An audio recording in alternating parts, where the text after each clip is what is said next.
almost just cut the wheel in. But we're good. We're good. Didn't do that. Alright, we are tearing things down. I forgot to show you, but our wheel bearing here, after 2 years, 7-ish months, and 48,000 miles of wheel spacers and 14 wides, it now has some play.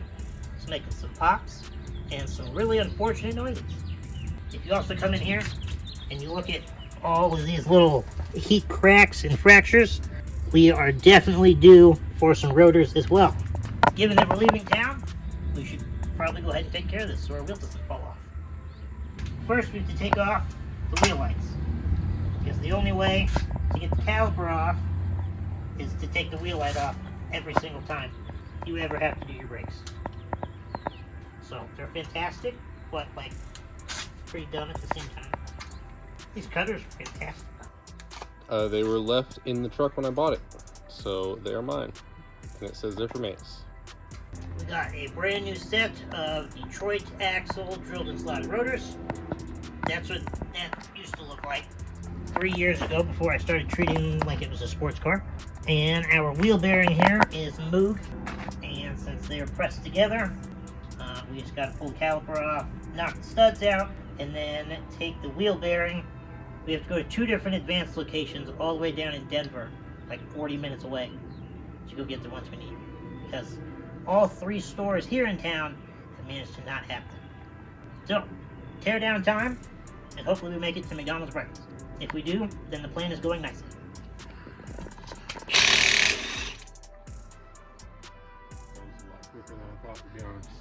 Yay for impacts! It's one of the best tools we've ever bought. We didn't get to show you the actual wheel jiggling, but come here and listen to this. This is that little ticking noise I've been hearing.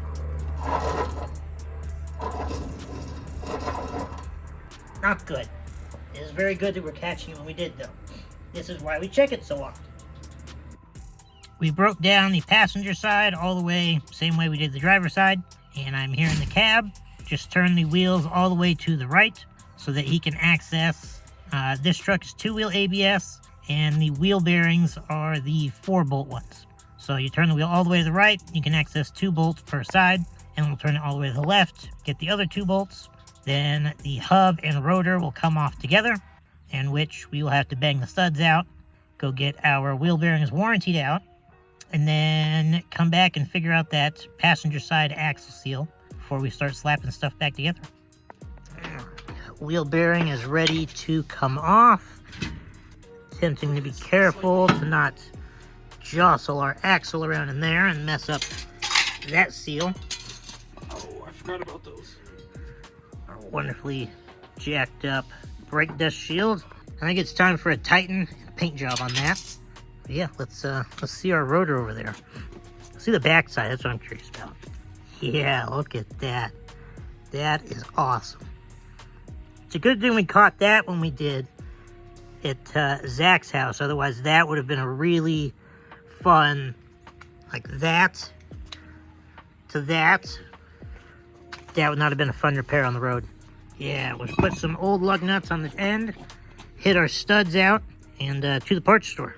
Alright, driver's side over here is all blown apart. Believe it or not, I knocked all of the studs out of that and got those separate. But we filmed it for the short form platforms. So, as soon as he gets this side off here, we will bang out another one just to prove it to you. And then he's going to do the other 7. Because the first 8 kind of kicked my butt. And I'm a little tired at this point.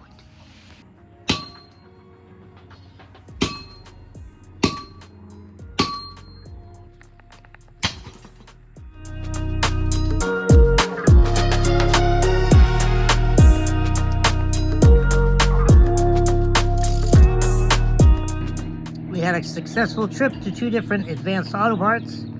Got 2 new warranted wheel bearings ready to go back on. Now we have the passenger side axle out to fix our passenger axle seal that has been leaking for like 7 months now.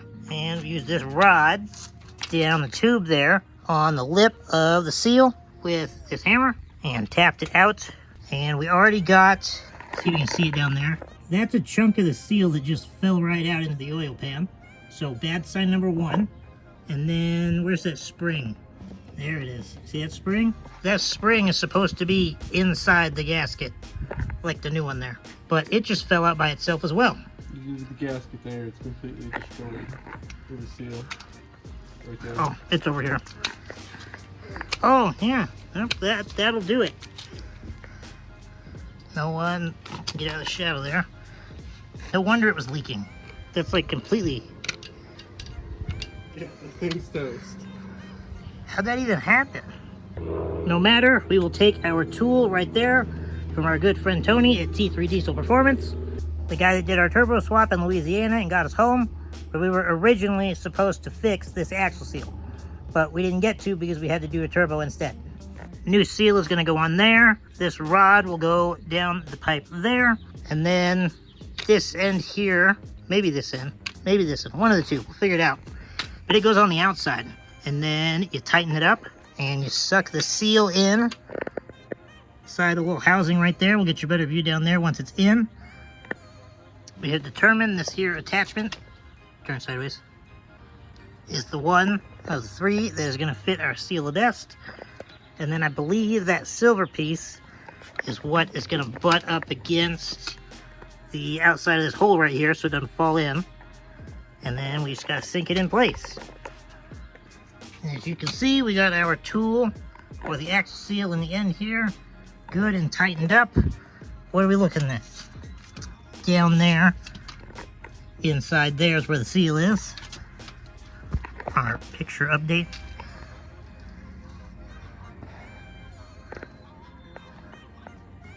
I mean, I'd say that looks pretty much like the guy in the video had it. And this thing is good and tight.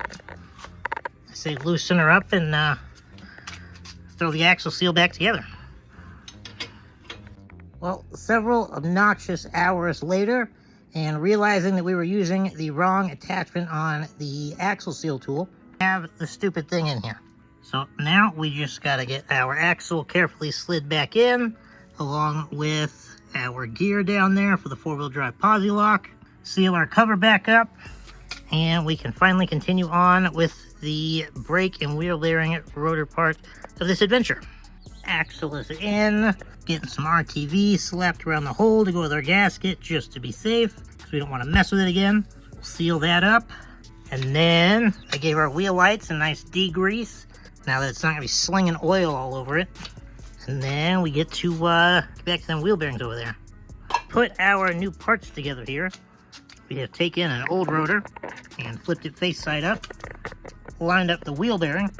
That way, once the studs go through, they have somewhere to go while they're being hit into place. And then you end up with that right there. A nice new rotor and wheel bearing, ready to go on.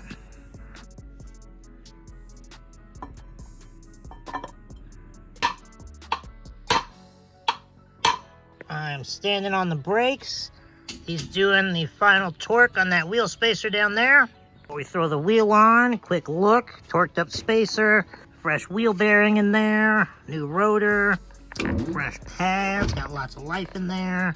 Cleaned up the wheel light real good. Story over here on the passenger side, except this is more exciting because now that we got the axle seal done up under there, now everything over here is not going to become horrendously dirty the second I drive it.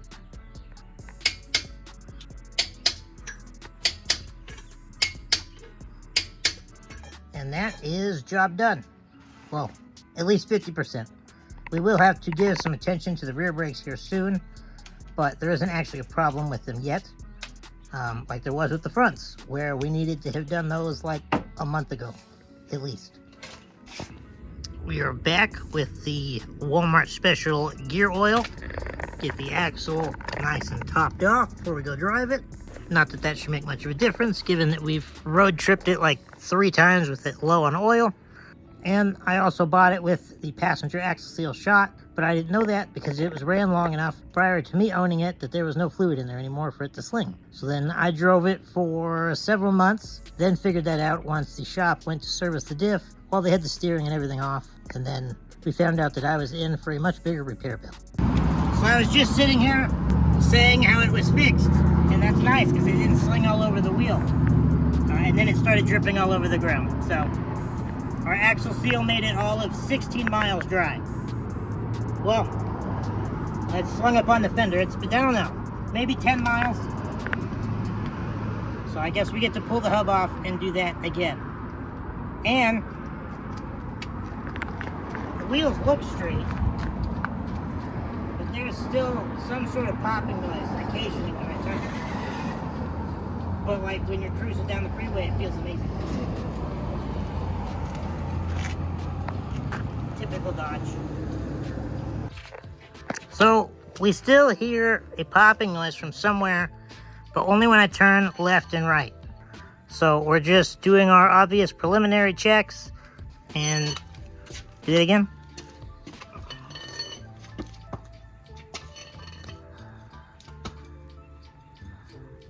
No, that is solid as can be. Not there. Give her a spin. Perfection. Not there. All right. We'll check that corner, and then we'll head back and see what else on our second gen could be making noise now.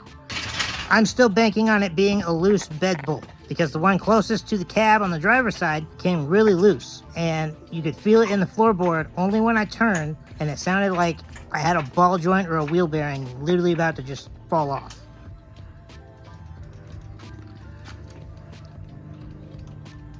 No, that is completely and totally solid. Give her a spin. Also, perfection. Our noise has got to be coming from somewhere back here. Like the bed is loose and popping, or our track bars are loading up. That might be some bed movement. Yeah, see, I think it's the bed. That corner's solid. But if it's loose even a little bit and the frame flexes, the bed can make noise. Try the track bars. Give those a twist.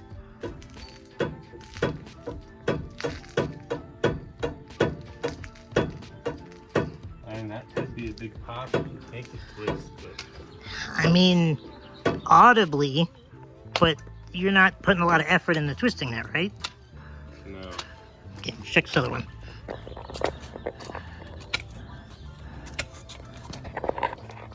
Oh, so that one doesn't twist at all. no. Okay, well, I want to check the bed bolts just to satisfy my curiosity. And then let's loosen up that other track bar. See, I think this side where you tightened it right there, that bed bolt is tighter than the other side. And that, do it again. That's movement. So that's the plan. We're going to tighten all 6 bed bolts, or the other 5, we already did the 6th.